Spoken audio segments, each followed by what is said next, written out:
No. Boom. There we go. Okay. Boom. I'm now here. Welcome. This is Tokyo Tonight. It's 10:30 p.m.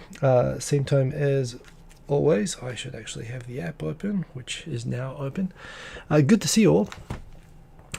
Yes, I'm extremely prepared as usual. Good to see. We've got Quentin Rankid, Mr. Cordy Chep, calling me Fonzie. Thank you for that. We've got Aaron. Great to see you, Aaron. Tai Nakamura, what's up? No sound. Yes, I now have the sound. I needed to. Hey, it wouldn't be the show if I didn't have a technical issue of some sort, I suppose. It's a feature, not a bug. Odie Jr., good to see you. Andrea Moboy, good to see you. Actually, not so many topics tonight, although you know how it goes. You know, we'll see how I go with it. But yeah, good to see you all. I was just having a quick chat with Aaron just before this, mentioning that I got into watching The Circle. There was nothing else left to watch, and I thought I'd watch it, so I watched season 1, I watched season 2, and I just finished watching the Brazilian version. The only thing about the Brazilian, I actually loved the Brazilian version of all the, well, apart from the fact that I've never met a Brazilian person that I didn't like. I remember when I was learning Spanish and I was traveling through South America and Spain, I always ended up hanging out with Brazilians, like at the youth hostels that I was staying at and so on. And I love Brazilian Portuguese. I think it's one of my favorite sounding languages, like, in the world. See, it's got that going for it. The only thing is that when you've got like a TV show that's primarily all reading text sort of stuff,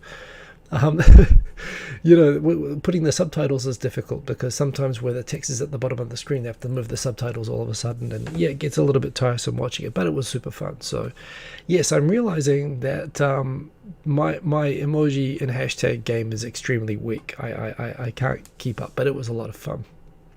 Anyway, Tai Nakamura wants to get straight to the cannabis. Don't keep the people waiting, and indeed not. We've got Ada Void, morning from Arizona. Good to have Arizona with us in the house. Let me check that I can keep up. I definitely want to say hello to everybody first. Power indeed. We've got Sergeant Bilko. Good to see you, Sergeant Bilko. Quentin Rankin was in there first. Congrats on that. Lysander 45. Good evening. The show now times really well with your work on Sunday. Well, okay, that's pretty good. I'm glad that it works out for you. How many is one Brazilian? Indeed, that's a good question. Tokyo 503, good to see you. Indeed, rainy season starting. See, Aaron knows how to do it. Rainy season, yeah, I don't have a story about this in here. It's like the earliest starting rainy season ever. It's actually started and ended in Okinawa. It's starting full on in Kyushu and Kansai. It's supposed to start in Tokyo tomorrow, although it was raining today, so it really started today, I suppose. It's super early. Nobody's talking about, I remember seeing somewhere that there was like an El Nino this year, and I don't know if that's affecting it, but it is the second earliest ever. And yeah, definitely. I mean, climate change is an incremental process, so it's hard to say like every single thing is climate change, but take it on the, you know, statistical aggregate. Yeah, it's probably all part of that. John-san again showing the emojis. I must admit, I feel like part of the reason my emoji game has never grown is just the fact that everybody here only uses the forbidden emoji, you know. It's hard to grow when there's only one like emoji, and Google censors it because they think it's suspicious because it gets used over and I wonder if the use of the butter emoji on this show has like led to a spillover of it being censored elsewhere, and people just don't even realize. AV84K, hi to you. Good to have you here in the chat. Not a lot else going on. It still is definitely state of emergency pandemic time. Just the overall thing in that is that I had 2 earthquakes this week, by the way. One quite big one in Fukushima, which actually happened while I was at a meeting at work, and another smaller one happened, but it was like directly under Tokyo. It was a small quake, but it was like direct. So that was a thing that happened. Yeah, the pandemic thing, it looks like at the moment the numbers are still very high. They're like 600 per day, roughly, coming down from 900 over the weekend. So I think the average is still like 800 per day. So in Tokyo and Osaka, it looks like they're sort of going over the hump. The state of emergency is finally starting to get numbers down. It does look like it's a lot worse at the moment in terms of at least the more young people getting it, more serious cases, even with the same number of cases being at least tested and detected. However, the other thing is that it's spreading all over the place. Almost certainly, if you ask me, it's got to have something to do with everyone traveling around at the start of the month for Golden Week. as happened with the previous waves, the government didn't really even try to stop people traveling in Golden Week, and clearly that's why now the numbers in Nagoya and Fukuoka and Hokkaido are as bad as Tokyo, and they're all joining the state of emergency. So that's what's going on generally in Japan. But yeah, Ty wants to get straight to the weed, and we will get to that. I think I put it right at the beginning, or like maybe the second topic, so we will do that. Yeah, I think we've said hello to everybody, so let's jump in and see if I can handle. Oh, of course. Well, some things are just too important. A channel I really enjoy is this toy. It's like this channel. Oh God, I just realized now I can't open it up and check the name of the channel, but I can check it over here. This channel is there's this YouTube channel which has this video, the many controversies of Samurai Pizza Cats, which just does it features cartoons and comic brands and so on from the 80s, and TV show brands from the 80s. It does like the whole history of Knight Rider, the whole history of Airwolf, the whole history of Transformers, the whole history of, and they're really good. But I also appreciate that they dig down into the into the lesser known sort of brands, and maybe it's just timing, but Samurai Pizza Cats was big when I was in high school, I think, and I remember, and it was one of these things where, as I understand, they made the series where they didn't even try, whether it was because the translations were bad or they didn't have the translations and they just had the Japanese, but for whatever reason they decided clearly to just wing it and do a they just watch the cartoons and dub and script it in English to sort of fit, and apparently even in Japanese it was very jokey and a lot of parody and stuff like that. Yeah, the humor in it was just really good. Had a really great theme song that I still remember all the words to, that I'm not going to say. But it only lasted for like one season. It had like 40 episodes. But yeah, they go into the history of it. And apparently there were like 52 episodes, but like 12 of them were banned in America because of broadcast standards in the US. There were also problems that because they did so much parody, that they were worried about getting sued, so they actually, where it was making fun of Mickey Mouse and stuff like that, they just cut the whole episode. A bunch of other things, but classic series. If you've heard Toy Galaxy, thank you AV84K. That's exactly right, Toy Galaxy. It is an awesome, actually, YouTube channel. Some of the things that they've got on it. I was a TV addicted child. I was raised by TV. I moved house every year growing up, and I would just memorize the TV guide, whatever new place, which is often a new country. I'm bouncing around between Australia and New Zealand and Singapore, I guess. So I watched a lot of TV, and Toy Galaxy is great for me because it goes into depth about the things that I just loved watching all the time while I was growing up. Slake Manson, good to see you, good morning. So that was pretty cool, and I highly recommend that. So this is it. It's not actually very much of a picture, is it? Second story, cannabis and what's happening with it. The government has decided to open up a committee to consider tightening at a time when the world is loosening and legalizing, and legalizing medical use, and legalizing, decriminalizing, and even legalizing recreational use and so on. The Japanese government has, for whatever reason, decided at this time it's a good time to actually tighten laws on marijuana. Apparently right now, the laws against marijuana are more associated with selling or distribution or so on. Certainly, bringing it into the country is a terrible idea. It is basically the equivalent of a class 1 or class A listed drug or whatever. It's considered a hard, harmful drug, and you don't want to get caught accused of doing anything with it. But apparently, simply using it, simply having it in your blood, you'll get arrested for possession of it, but there's no crime at the moment for use of it. And they want to add to the crimes of possession, importing, and distribution. They want to include a crime for use. So theoretically, this would mean that if you were to get off a flight from Seattle or from some state in the US where it was legalized and they found it merely in your blood, they want to criminalize that. To offset that, part of the debate that they're having about revising the Cannabis Control Act laws in Japan is they are actually looking at, should they allow cannabinoid-based or marijuana-based medicines, for example, even including medical marijuana. So there's a small, I suppose, upside that the government of Japan, for the first time since it was criminalized, and by the way, remember, MJ was not criminalized by Japan. Technically, it was criminalized by GHQ. It was criminalized by the Americans occupying Japan after World War II, and it just, like a lot of things that were foisted on Japan or imported by Japan, like the Constitution, for example, it just sort of stayed put. But yeah, on the one hand, they are looking at loosening up certain things. I mean, again, obviously, I don't need to tell anyone here that there are cases where, certainly compared to synthetic, things like pain drugs and so on, which can be addictive and which can have all sorts of horrible side effects.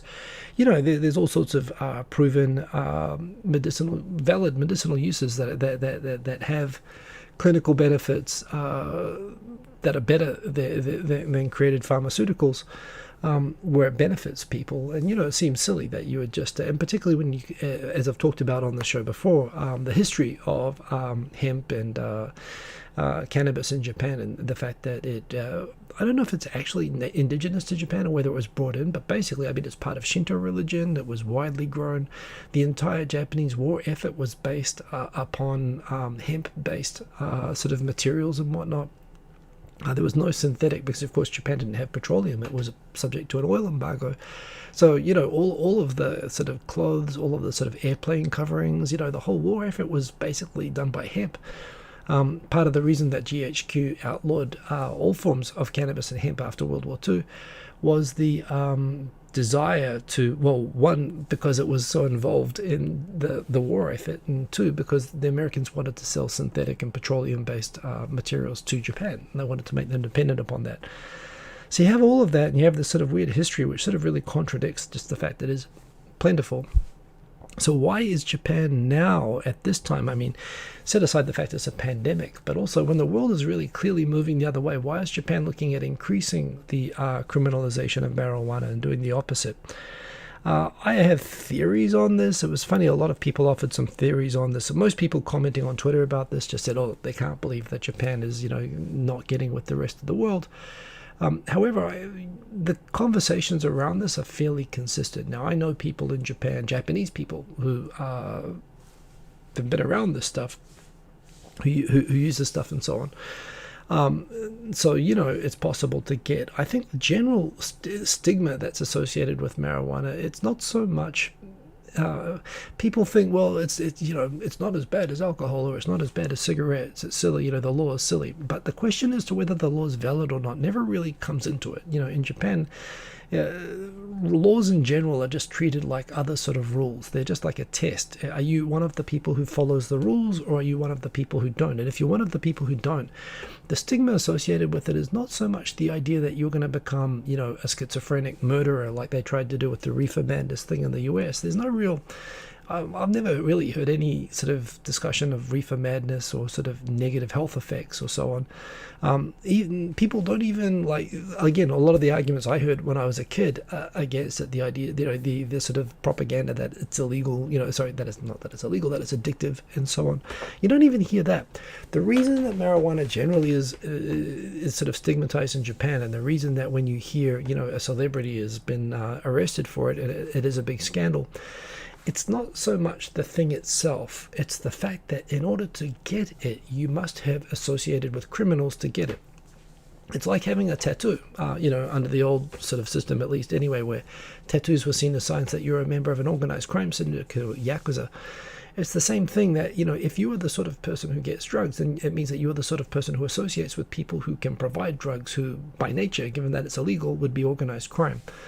And it's, there are a lot of celebrities thinking of Ryo from London Boots, and a bunch of cases where even going out to dinner, like having a party where you're entertaining known gangsters, is enough to get you at least suspended from being on TV or in the media for a couple of years. And it's similar sort of punishments and similar sort of stigma associated with marijuana. So it's essentially almost pure associations with marijuana that actually cause the sort of strong reactions to it. My personal feeling is that this is, to me, looks like another symptom where the age of parliamentarians is increasingly going up, and where the society as a whole is also becoming much more. Japan is like a bit of a window into the future for the rest of the world, where the whole society, young people like under 30 are such a minority now, and a shrinking minority with less and less kids being born every year. So much of the society is now, like a third of the society is over 65. Nearly all politicians are over 80. And so it reminds me when there was discussion that Japan had these outdated laws that affected nightclubs that were essentially, again, legacies in the 1950s. They were laws against prostitution in go-go bars in the 1950s that were just because nobody could really think of a nightclub like you would have nowadays that had laws against dancing after 10 o'clock, like, the Footloose laws.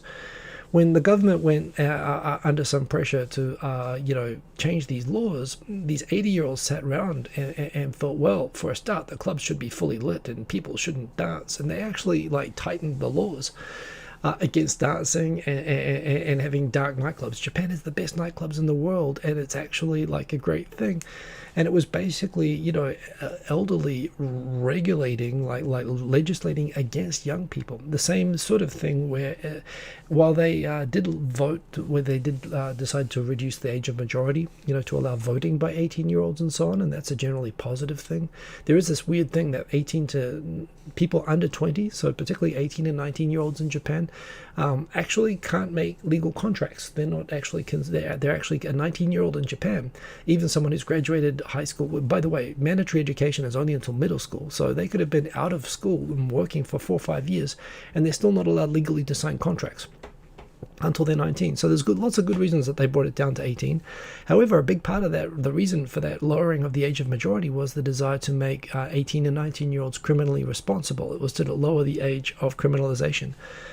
And yeah, you know what? A big part of the reaction to the legalization push in the US has been that the fear that, we're sending, little Keisuke over to America for, an exchange school or whatever. What if he, gets into the wacky tobacco and comes home? So this is why the Japanese consulates have been issuing notices saying that, even if you use marijuana where it's legal, if you're a Japanese person or a Japanese resident even, so you don't even have to be a Japanese citizen, you can be like me, someone who lives in Japan, you are breaking the laws of Japan if you take recreational marijuana anywhere in the world.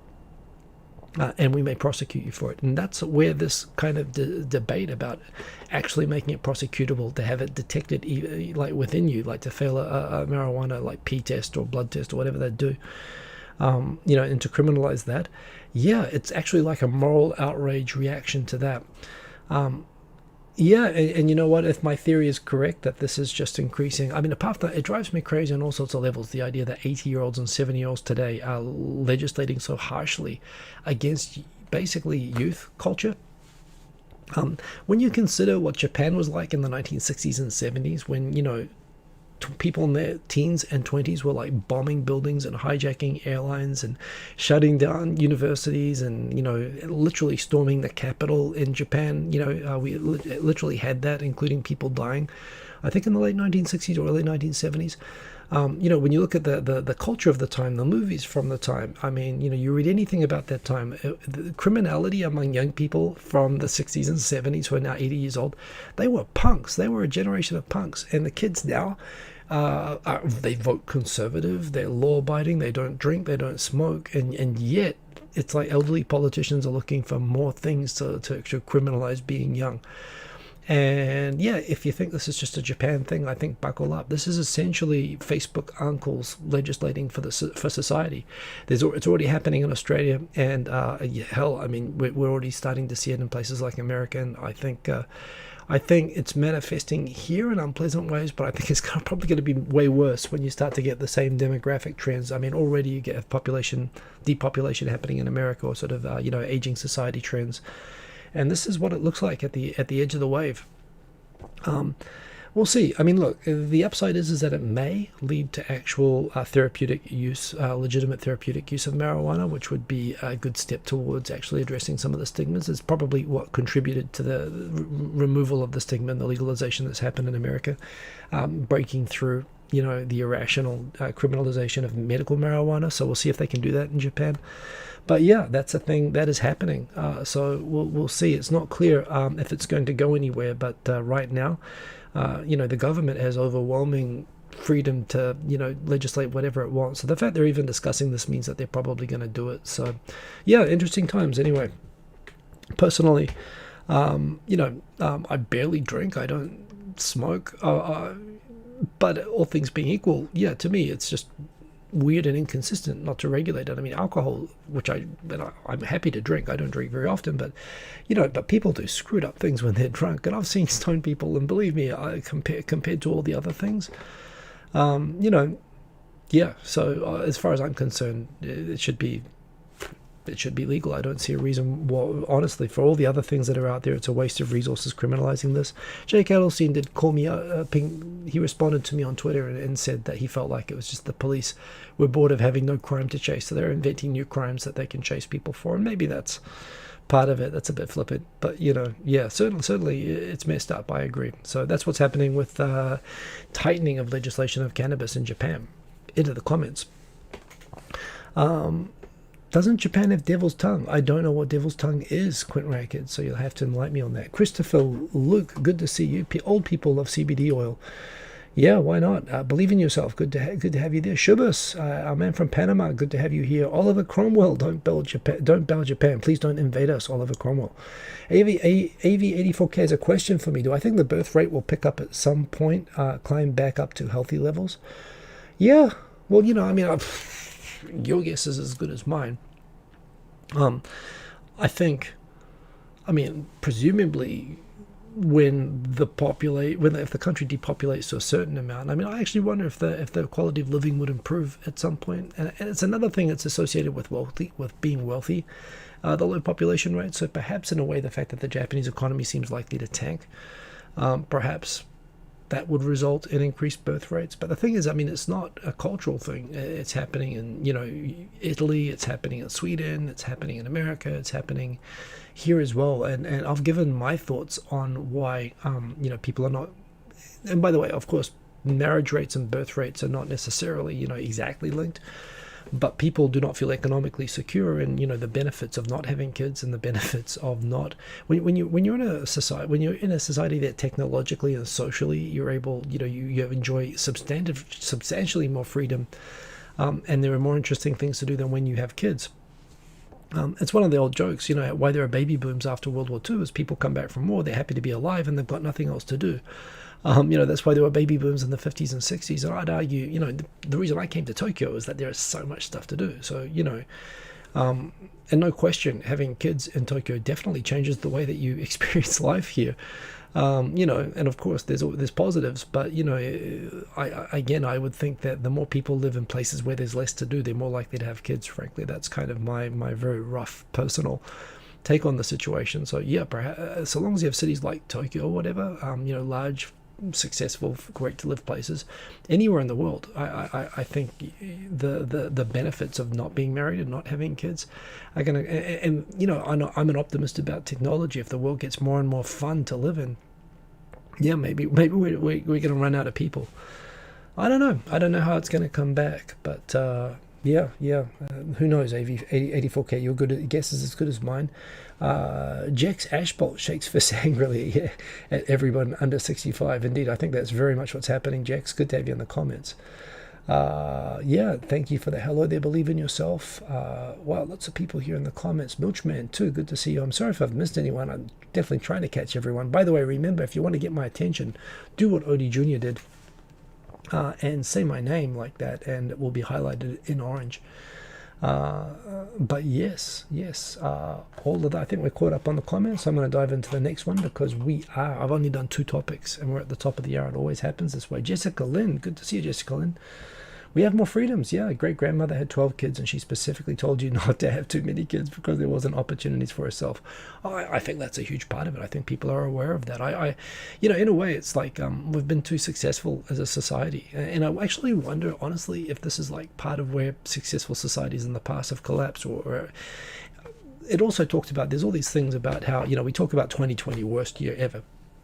But still, when you look at objectively at like the history of humanity, which is just something I love. I love anthropology, and in every single way that you can consider, like for all the bad in the world which is out there, if you want to go and find it, including the pandemic, including wars, including poverty, humanity is still in the best situation that it's ever been. And it is funny, I mean, it's weird in a way, it's counterintuitive, right, that countries that are generally less well off and more impoverished have higher birth rates, but it's consistent, so there's something there, right? And it does make you think, if we're successful at our goal of making all of humanity peaceful and well off, which is definitely a goal that we should aspire to, yeah, you have to wonder, will humanity numerically become less after that?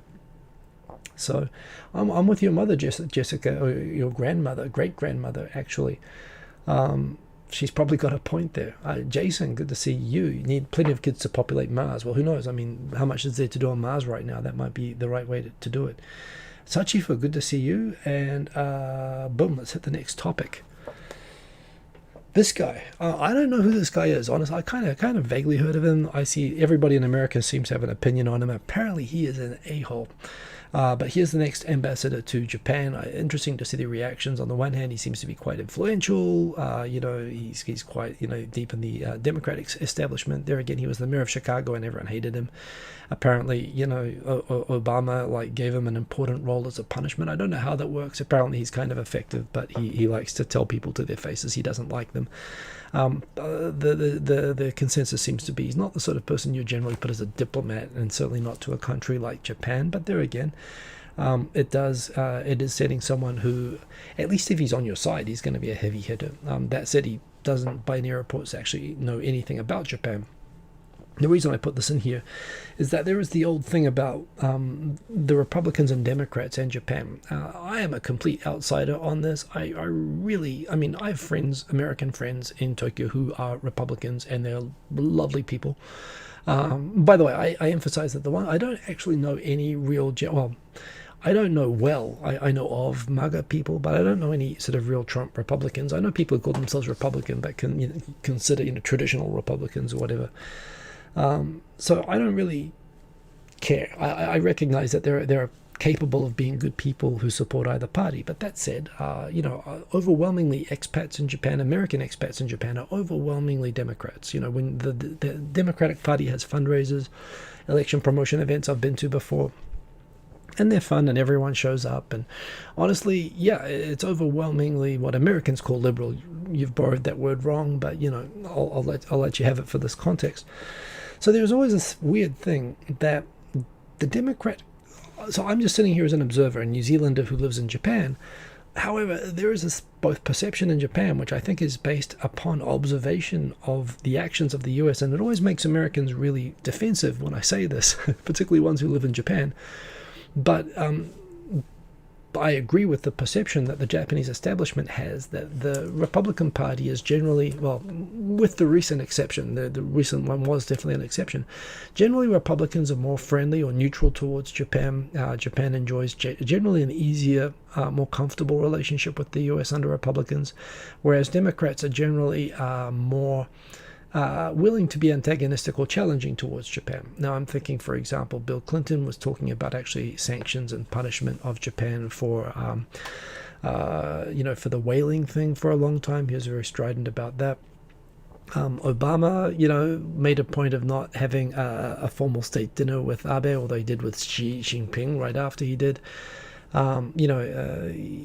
He seemed very standoffish, partly what one would assume because the media was sort of saying that, at the time, Abe, when he was a new prime minister, that he was going to be some sort of new Hitler, which he clearly wasn't. But again, people sort of seemed, also remembering, of course, how Japan's only democratic party government, like in the whole post-war era, was basically destroyed by Hillary Clinton.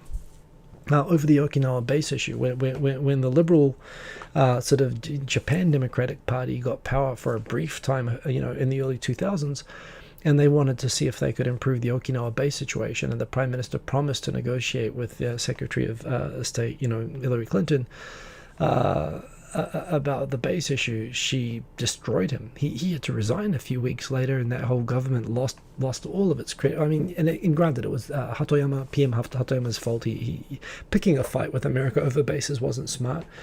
But again, it was. Oh, what's up? I lost my connection here. Hang on. I might have to reboot that. Technical issues.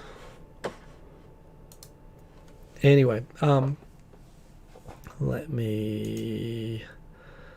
we'll have to do this. But in any case, and look, whenever you have the primaries, it's always the Democrats who are the least keen on international trade because they're worried about US jobs, particularly car manufacturing jobs and whatnot, going over to, Japan and other countries and whatever. They're more defensive. Chicago, Detroit, places like that, obviously have always been a bit, have I really lost this? They've always been more. You don't want to appear too cozy with Japan when you've got an electorate of people who are, when the base and the primary elections, the union members and the car makers and so on are hostile towards Japan. You don't want to go and appear too friendly to Japan. We're back. Boom, boom, boom. So I kind of get why, but at the same time, it just means that for whatever reason, the Democrats always seem a little bit more willing to pick a fight with Japan, and Japan gets a little bit stressed out. So it is funny to me that the Democrats are sending this guy, who doesn't seem to know anything about the place, comes from Chicago, and apparently loves to get into a direct fight with people. I mean, that said, it is credit to, I suppose, at the moment, Biden's whole administration, and Blinken seems to be going through a reset at the moment of trying to, and Japan is an important ally, and with China becoming more assertive, particularly towards Taiwan and its territorial claims in Southeast China Sea, and with Japan, yeah, it's definitely, Japan is now more than probably any time in the last, 30 years or 40 years, Japan is really an important strategic ally to America right now. Probably, the next conflict that seems to be drifting towards Japan is going to be a key player.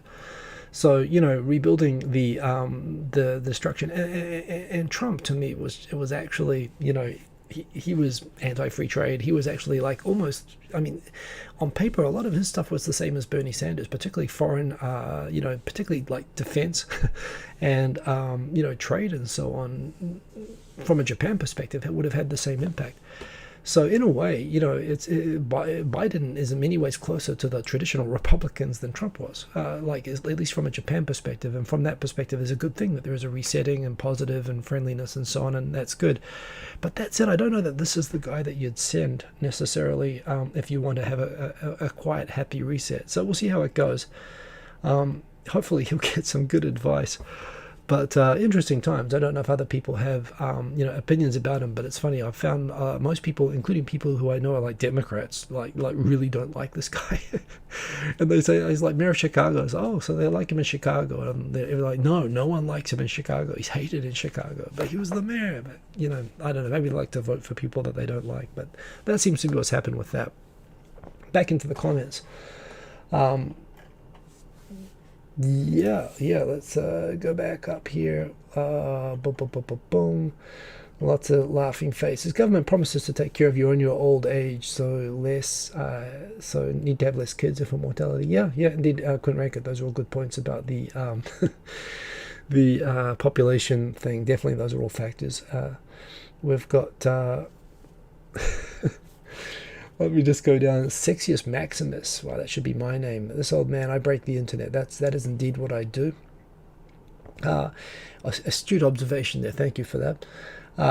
Quentin Rankid. Yeah, not sure Democrats are worried about U.S. jobs. You think they love outsourcing? Ask anyone from Detroit. Well, this is it. They sort of hit a, Clinton and the sort of, the centrist, or the right-wing Democrats sort of agreed with the left-wing Republicans that they were just going to all agree on doing lots of trade. And right now they're dealing with the backlash on that. Unfortunately, Japan catches some of that. But there's legitimate reasons. If you've lost your job and, there are people campaigning who are going to be nationalist and protect your jobs, why not vote for them? Of course, you're allowed to vote for that. So, Quentin Rankett, I totally get that. To why? Quentin is a socialist. I'm not sure that's true, but yeah. Trump was extremely protectionist. Yeah, I mean, he was just a pure populist, and I worry, like populists, like we had in Ukraine, like we have in Philippines, like we have in Turkey, and it freaks me out. I worry. I remember, like when we had George W. Bush, thinking I was most worried that we would one day look back on George W. Bush as a quaint, you know, sort of joke, fun, friendly time in comparison to now. I thought it was, and now, I don't know. I don't like where the lines are going. I've talked about idiocracy before, but yes, that's what I see. But who knows? Anyway, back into the topics. So this is an interesting one. When was this? About last year, Kawasaki City, which has one of the highest foreigner populations of any city in Japan, passed a local ordinance criminalizing hate speech. It's funny, Japan doesn't actually have a law against hate speech. There's constitutional protections, of general human rights, which sometimes get used in claims against racists. But there is also a guarantee of freedom of speech, and this is something that, again, sort of ultra-nationalists and racists sort of use as protection for their right to write blogs, saying that whole races of people should be exterminated and whatnot. So yeah, apparently an Oita person, a person from Oita who lived in Kawasaki. In fact, you know what? I don't think he even lived in Kawasaki now that I think about it. I think that he was just sued in the Yokohama District Court based on the paywall breach of the Kawasaki ordinance. But basically, 1.3 million, by the way, that is like 11,000 US dollars. It's not that much of a fine, although it is the high. It's basically Japan. You can get damages for emotional distress, but it's not like, you can get large, payouts like you can in America, $1 million or whatever, for punitive damages and, emotional distress. In Japan, emotional distress, you literally just get like your cab fare back. So to pay someone like even 11,000 US dollars or 1.3 million Japanese yen for emotional harm caused by a blog, this was interesting. The blog in question was targeted vicious against Koreans, and a Korean resident of Kawasaki brought the lawsuit saying that they felt psychologically harmed by a pretty vociferous, genocidal, racist, ultra-nationalist blog. And the court found that the person, did suffer psychological damage over it, and the person who wrote the blog had to pay him compensation. So, you know what? I'm with this. Free speech is not unlimited in any country at all, and certainly hate speech, designed to foster violence and hatred. I've got to. The fact that there is no law at all against any form of this in Japan, and sometimes people say that it's because it doesn't exist in Japan. People just sort of cover their ears and pretend that it doesn't. It acknowledges from this that this happens and people don't like it, then pass a law and define what it should be. That it's the absence of a law that leads to the sort of thing. And credit to Yokohama and Kawasaki that actually have enough foreigners that they actually realize that this stuff actually isn't good and it isn't fringe. Japanese society is increasingly depending on, foreign residents, and not foreign residents that look like me, foreign residents that are, traditionally Korean and Chinese, but now increasingly Vietnamese and Filipino, even Iranian, Brazilian, and so on. These people are now not new arrivals either. They're deeply embedded, multi-generational members of the society here, and you have to sort of, recognize that they have rights like everybody else. So, in terms of moving the conversation along to recognizing and appropriately protecting, I think this is a positive. It's a milestone case, so I find that interesting. Back into the comments. Irock299, evening, late, but that's life. Hey, it is indeed good to have you here in the comments. Quint Ranker, didn't the guy who wrote the blog feel some emotional distress because he was sued? How much can he get? Well, like I said, it was 11,000. Oh, you mean the person who was sued? Being again, in Japan it's really rare to get any damages for emotional distress, so good luck with that. It's pretty hard to get, and like I say, it sets a pretty high threshold that it was just done by the sheer odiousness of the post. There is so much hate speech in Japan. Again, I haven't read the actual blog and I have no interest in doing so, but apparently it was kind of standout, as bad as you could possibly get. So the guy probably went for the gold medal and got it. And it's hard to think that a legitimate lawsuit would be seen as a legitimate. Japan's pretty harsh on hurt feelings, so I doubt that you'd be able to claim the same. I thought I just saw Savas Musician. Good to see you. Kawasaki is the Kabukicho of Kanagawa. Is that right? I don't really think of it in those terms, although it's got the large foreign population, and so it could be. I'm not that familiar with the place, but yeah. Next one is Ishinokai, basically the Osaka First Party, more or less. The Japan Ishinokai. This is it's a regional political party from Osaka that had a kind of, as a lot of these things are, they have a regional governor who's kind of charismatic and has such great ideas for changing the world that, they try to launch into a national party. And for some reason, there are people in Tokyo and other places that say that they want to vote for the party because of the guy. But, then he was governor and mayor of Osaka for a while. Turned out not to be perfect. Again, as always happens with these sort of, fad-based political parties. So while they've remained, in power in Osaka, their kind of national influence has definitely waned. However, they're still trying to be relevant, and they just decided this week that they were going to support basic income, universal basic income, as part of their platform for the upcoming election, suggesting that they should pay between 600. What were the amounts? 600 and, so in Japanese yen, 60,000 yen and 100,000 yen per month to everybody in the country as a special supplemental income to whatever else they're doing, just to improve people's standard of living.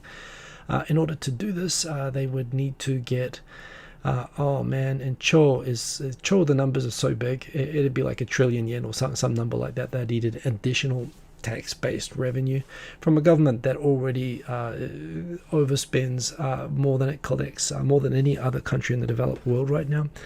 So funding it would be hard. If you ask me, I find it an interesting idea. So, forget about trickle down, what about bottom up? What if you're actually spreading, improve consumption by spreading income from the bottom? How would it not be inflationary? There's questions I have. But you know what? Ishinokai, they control Osaka. If Osakans think this is a good idea, increase local taxes, which I don't think they can do. I think they need the national government's permission to increase taxes. But if they can raise local taxes, use Osaka as a test bed and prove how good this is. That's the only good thing about being the Osaka First Party. They've got the power to actually do this. So I'm kind of curious. I must admit, I've heard about experiments with universal basic income in Europe and some small areas in America. Was it David Yang, the presidential candidate, Democrat presidential candidate, was a big advocate of it? Yeah, I must admit, I don't know enough about it to be really strongly for or against it, but I'm always interested in new ideas and to see if they work or not. And, I'd like to see this one tested. Certainly, it is strange to me that there could be a situation in a country like America or Japan, which has so much wealth, that there could be people who, struggle to pay for food for their kids or clothing for their kids. The idea that there should be a guaranteed minimum sort of standard of living is pretty reasonable, actually, in countries as wealthy as these, when you consider the immense wealth that's in the society. If that sounds socialist, well, but this is not necessarily a socialist idea. This is just, it's not controlling where people work or what they do. It's literally like a stipend that they get just to be able to look after their daily sort of, and how is it different in a way to letting wealthy people get tax breaks on, capital tax, capital gains tax or whatever. So, you're just giving smaller chunks of money to more people. So like I say, I'd be super interested actually if Osaka executed this. I get the feeling that because they're just making it as a national policy, that it's something they're just going to talk about but not do unless they get elected in the national government, which is never going to happen, which is a shame because they own Osaka, so they might as well do it. But yeah, it's an interesting. I haven't really seen much universal basic income debate really being taken seriously in Japan. The fact that they're a quasi-serious party, at least in some parts of the country, it'll be interesting to see if they actually do anything about it. Yang gang, indeed. I see lots of comments. Do I see any comments aimed at me? If not, I'm going to push on. Quint Ranked, these laws behind me remind me of the Justice of Pakistani anti-blasphemy laws. Well, like I say, there's Japan is the extreme opposite of that situation. So yeah, I know what you mean, but But like I said, Japan's at the opposite extreme at the moment. Thomas H. Hope the government moves to stamp out ultranationalists in their black vans in front of a winner, which it's definitely not going to do. But I do think calling for things like genocide and for actually, I believe that hate crimes are a thing that exists and should be regulated. I mean, I don't think that should be controversial. I know it is controversial, but certainly going from zero is something that can be that can be done. Some strange emojis in the chat there. I'm gonna not pay attention and move on. Another thing, of course, that people who favor sort of far right-wing sort of opinions in other countries that look to Japan, not only for its lack of any hate speech or even acknowledgement that hate speech exists in Japan, they also look at Japan's refugee situation. They say, oh, we should be like that.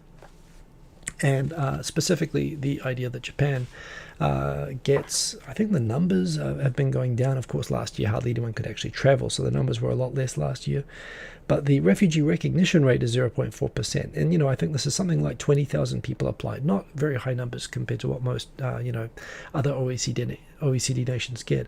But the number that actually get recognized, 0.4%.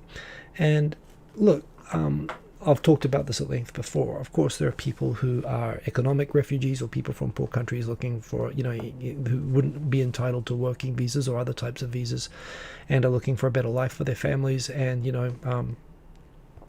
there are plenty of cases, of course, where people wouldn't meet the objective criteria of the, UN Human Rights Council of being refugees, attempting to apply for refugee status, even manipulating the system to get temporary work visas and to work and set themselves up and maybe to move on to the next country while they're trying to have their appeals being heard and whatever in countries like Japan. So certainly I don't doubt that there are people who game the system, but I do think that out of given all the wars and the places where most of where a lot of these applicants come from. The idea that only 0.4% of the people applying are legitimate refugees points to something being wrong. And how things are wrong actually came up in the debate that's happening right now about the immigration law and trying to tighten this up. One of the vice ministers, who actually was like the final people, when it actually goes through this incredible arcane sort of process where all the way up, you have to produce evidence, which is hard. If you're running away from a country, to actually have evidence to prove what you're running away from is kind of hard to have as well, all the documentation and whatnot. Then to go through all the different levels of the applications and so on and getting approved and passed up. And when these are passed up for final approval, you still have people at the top, including, for example, at the very top here, vice ministers who say that no matter how hard I tried, I couldn't find the application convincing, so I refused to give my signature. LDP members just saying that, and ironically, even when the staff said after all of this that they wanted to recognize certain cases, they found the fact that the refugee had evidence proving that they were a refugee in itself to be suspicious. And so they at the very top, they still just refused to sign. So this is just it. You just have people, the fact that they have evidence is proof in itself that they couldn't be legitimate refugees and all this sort of thing. And again, ultimately, the things which come up in Japanese debate, it comes up on TV still. We don't know where these people come from. How do we know that they're safe? How do we know that we're not letting in terrorists? The same kind of rhetoric that happens in other countries. First of all, I know this gets very easily confused with immigration in general. Japan has like more than 2 million foreign residents. The number of refugees that get approved every year are like 20. So for a start, it's got nothing to do with increasing the number to and that's out of 20,000 applicants. So this is not going to be a source of normal immigration. And when you have people escaping places like Kurdistan, Turkish Kurdistan, Iraqi Kurdistan, or whatever, places where people can reasonably, people that are coming from war zones, right? Somalia, places where people can at least come from places which just from where they came from plausibly have explanations that they would legitimately be refugees. Again, Japan has the option to, to withdraw from the Global Refugees Treaty. Japan contributes tons of money to the United Nations for refugee programs.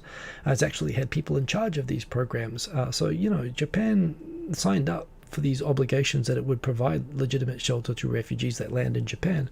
And it's just failing the obligations that it's promised. It's breaking its promise. And, to me, if you have people like this in the Ministry of Justice treating refugee cases like this, Japan should not be two-faced about it. If they want to withdraw from the refugee convention, they should do it and then suffer the criticism for it. But now it's even worse in a way that they're signing up for it and they're completely failing their obligations. So yeah, just an interesting story by the Mainichi, just talking about just the sheer impossibility. I mean, you read this case where actually even the cases that got through the whole process to the end were still getting shot down by elected politicians who just didn't believe the story after it got all the way through to them.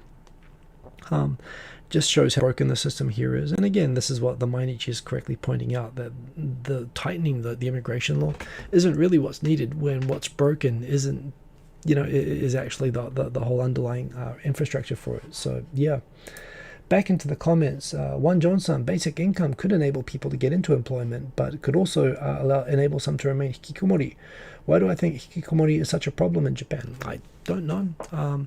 Look, the education system, of course, being extremely high pressure and just people dropping out from that, out of depression and whatnot. Families just really let their kids stay at home indefinitely. The idea of getting kicked out of the home at 18 just doesn't really exist in Japan. I think it's just part of dropping out of the sort of pressure of society in general, is my take on it. But there again, I mean, I'm not a psychologist. I don't know a lot about it. Also, the fact that people can survive fairly comfortably as hikikomori. I mean, a lot of countries, you can't be a hikikomori because you'll starve to death. But in Japan, you can survive pretty well, and it's probably getting, more and more. Aaron, thank you for moderating there. I totally missed that, but yes, I appreciate it. This is why I appreciate having you there in the comments. To YY, how about the recent death in the detention center again? Yeah, I talked about that last week. Horrific again, and shows that the problem, again, the indefinite arbitrary detention that Japan has, the abuse of legitimate refugees, clear abuse of legitimate refugees, the fact that Japan has signed up to the convention, which is a separate thing to the immigration detention issue that you're talking about, to YY. But the fact that Japan accepts so many, immigrants, it shows that Japan, at least legislative, the government of Japan has its head in the right place. It just doesn't know how to implement it. Very much like the next story that is further along, but about the divorce laws in Japan. Man, I'm not going to get through the topics, I've just realized. Okay, well, I'm going to speed it up. But just like that as well, that, Japan doesn't have a family law system, although there's lots of divorce. It doesn't have a proper immigration system, although, it's got 2 million foreigners. It signs up to the International Convention on Refugees, yet it doesn't understand what refugees are, and actually violates that convention routinely. Same with the Hague Convention on Parental Aspects of Child Abduction. It signed up for it, but it doesn't actually recognize parental custody. There's a lot of things like this in Japan where it's kind of superficially doing the right thing, but completely doesn't actually understand what it really is about or do the right thing to back it up. Happens a lot. So to YY, you're absolutely right. Yes, let's speed it up. Japan. I'm going to rapid fire a little bit now, although the next one is kind of a big one, but yeah, I'm just going to go through it. Japan is currently 129th nation in the world ranked in terms of the population of the country that has been vaccinated, which, while that might sound bad, it's funny. I mean, it's actually lower than Japan's gender equality ranking, which I believe was 122. So that puts it in some perspective. It's actually worse at vaccinating people than it is at treating women equally. They are, from this week, definitely boosting. They are aiming for 1 million people a day in the next couple of weeks, and we'll see. But the reservation systems on the mega, vaccinating centers in Tokyo and Osaka start up reservations this week. So they are continuing to increase. They're up to about 350,000 vaccinations a day. But of course, they're using the Pfizer one, so it's 2 shots. So it will improve, but yeah, Japan is definitely not only doing very badly, but it's visibly doing badly, and this is squarely because they left it up to the local governments who have no idea how to do this. And if the government thought that doing that would help it avoid the responsibility or the backlash for the slow rollout, and that they'll just blame the local governments, that's not what's happening. The government's popularity has completely crashed between a combination of the slow vaccination rollout and the Olympics, and that's what I'm going to talk about more rapid fire soon. But this is actually carrying a really heavy political cost for the government. Suga's popularity is down to like 4%. He's approaching one of the least popular prime ministers in post-war history, and it's because he's not getting people vaccinated fast enough, and that's because he just abdicated responsibility for it. So the government is treating it a bit like a crisis now, and they are realizing, oh, maybe we should vaccinate people more quickly, and they're reacting to it. But right now it's doing pretty awfully. They have pretty much enough vaccines for certainly, not everybody yet, but all the elderly, everyone that they've got planned to vaccinate, that they have all the vaccines ready. They just have to get them distributed. So yeah, they've got to do that.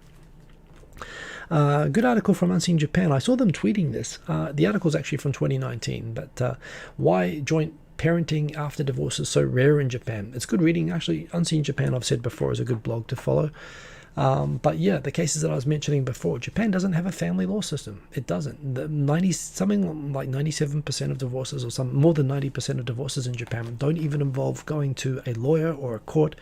You just get a form from the city council office. You both fill it out. If it's a mutually agreed and mutually consented divorce, you fill it out, and you're not required to actually fill out. It's not a mandatory parameter to explain what happens with the kids.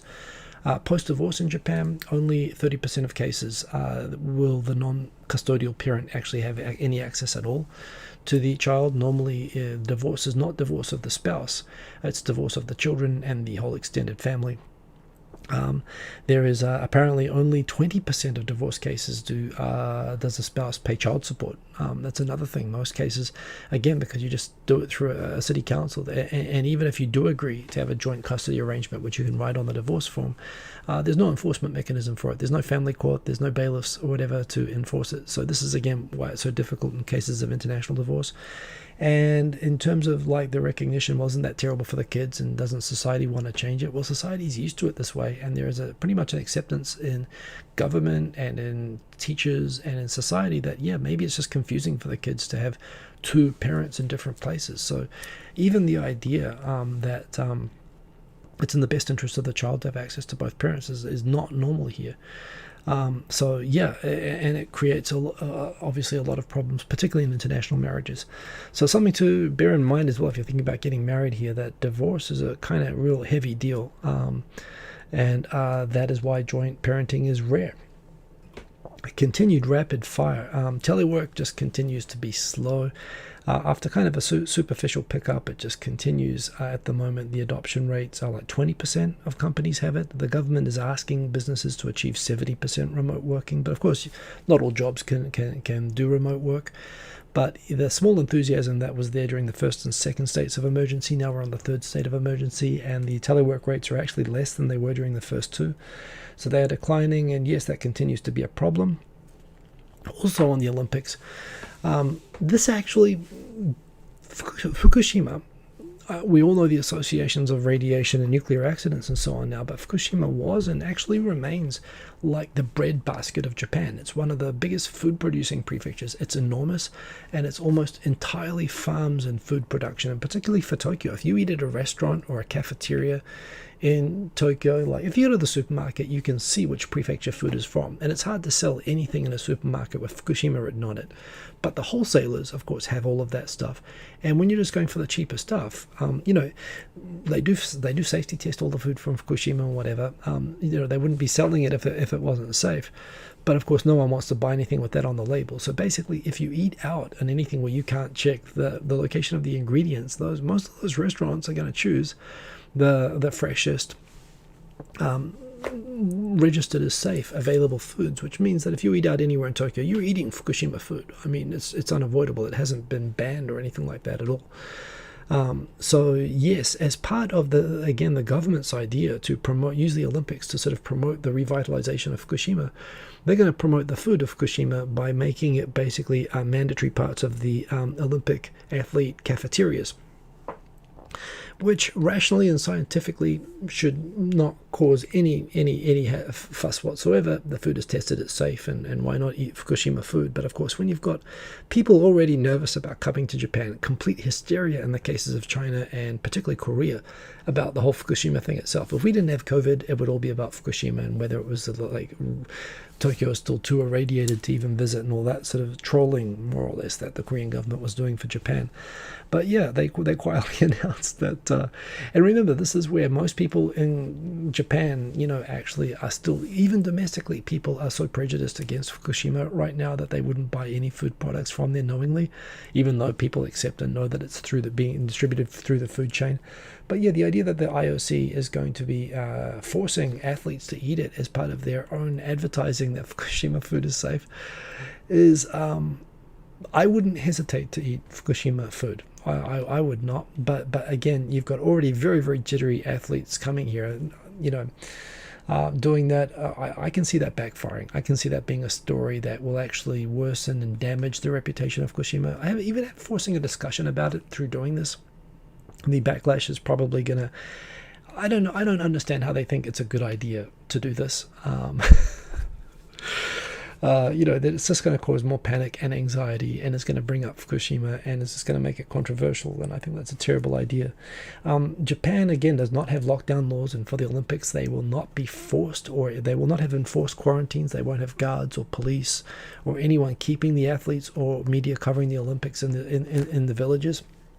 However, they are going to ask them very nicely to not mingle with the population and to stick to the villages. And this will also apply to foreign media, where they will be asked to not roam freely outside of the bubble. And I think that's a perfectly good idea because, of course, everyone knows that journalists just do exactly as they're told by governments, and they never go around anywhere at all.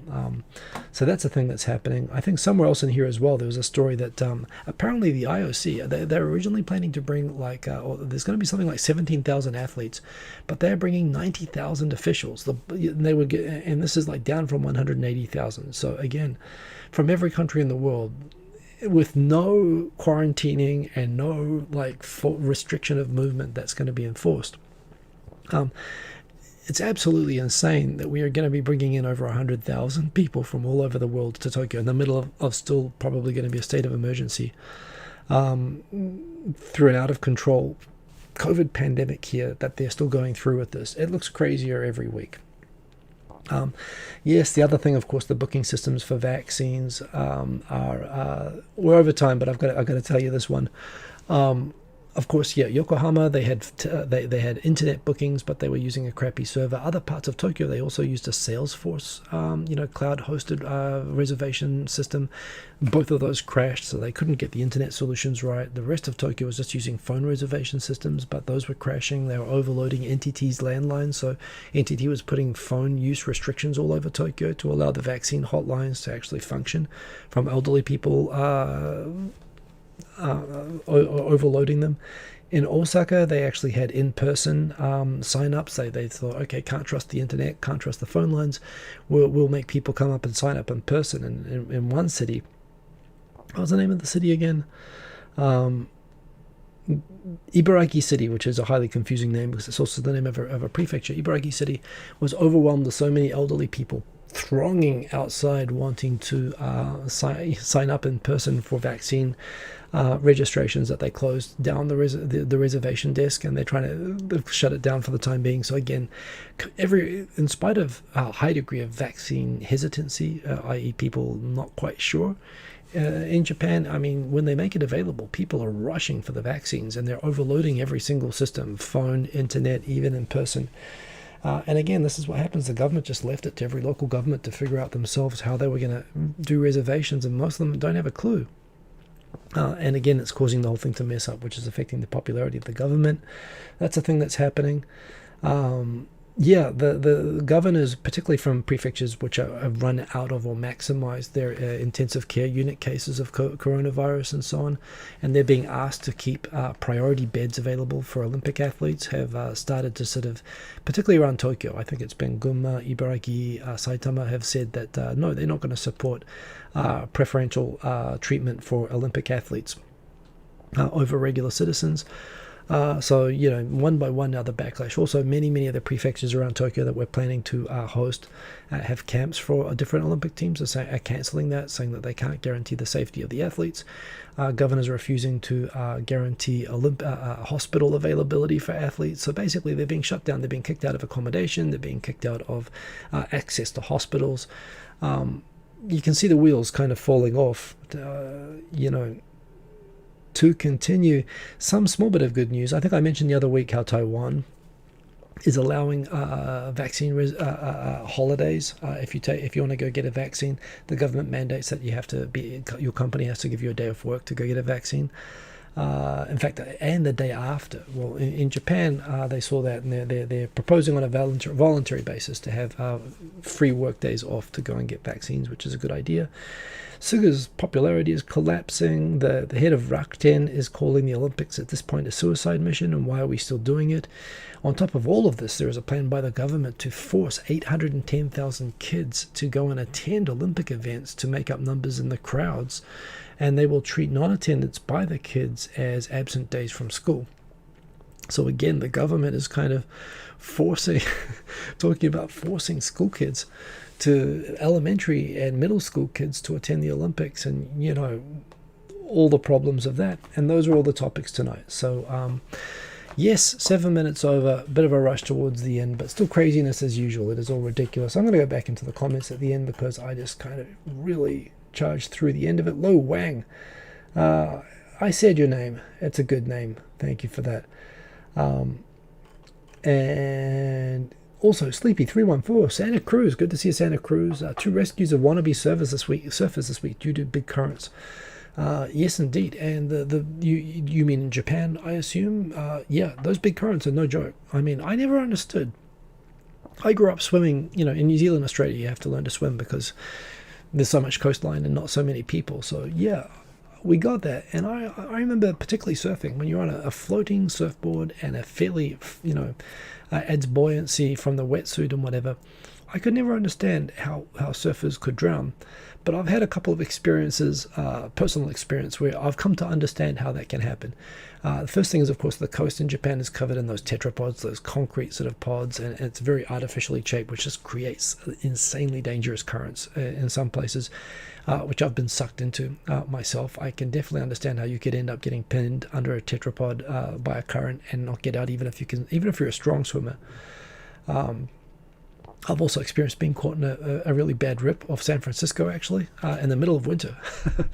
And we were like, geez, by my estimate, we were probably about a kilometer, less than a mile, but we were swept a long way offshore in rough seas in the morning, freezing cold in December off San Francisco. So yeah, you get that. And I don't know that these people are necessarily wannabes. That said, I've been surfing with people in Japan. Not everyone in Japan can actually swim. It actually surprised me the number of Japanese surfers who can't swim, but they don't mind getting into rough water, and they're actually okay. They can surf, and they're again with a wetsuit and a surfboard. They're okay getting in the water and surfing, but they actually technically couldn't swim in a swimming pool. I mean, people like that as well. But in Japan, the Pacific side in particular, I mean, Sea of Japan as well, it's no joke. It's the same ocean that Hawaii has and that California has, and there are serious currents and there's serious waves, and it's what's great. Japan is fantastic for surfing, but it's dangerous as hell. Never surf here alone. Hey, Nestor125. Yeah, good to see you. And everybody else. Anyway, thanks for joining. As always, a bit of a rush towards the end. Do remember to like if you like. Remember to subscribe as well. If you're not subscribed, it does help the channel. I do appreciate it. Do very much appreciate the moderation. Brianna W., good to see you. Thanks everyone for joining. Do very much appreciate the work of Aaron there in the moderation brigades. Thank you for that. Have a good week, everybody. Stay safe. And peace. Keep cool till after school. See you later on. And talk to you later. Oh, yes, that's right. Lysander 45. You did send that. Palmerston North. I'll tell you right now, actually, straight off the bat, I'd have to know the age of the person. What I would do with what you said is that I would think I have a half-brother who grew up in Palmerston North or near Palmerston North, and my best friend from school as well. There's an army base near Palmerston North, and I have a friend who lived in Palmerston North for many years.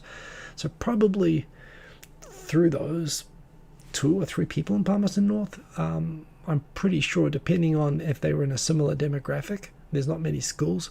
I'm pretty sure I could connect the person that you said on your test, Lysander 45. I will respond to you. Thank you for reminding me. I owe people some DMs at the moment. Have a good week at the moment. What about that Riot Jazz Jam that I promised? Oh, I should do a Riot Jazz Jam, shouldn't I? I'm not hooked up for it tonight. Remind me at the start of next week's show with an @mark thing. I want to do that. I haven't made music for ages and I miss it, so let's totally do that. Thank you for all the fire, Johnson. Have a good week. Boom. Peace. In extreme.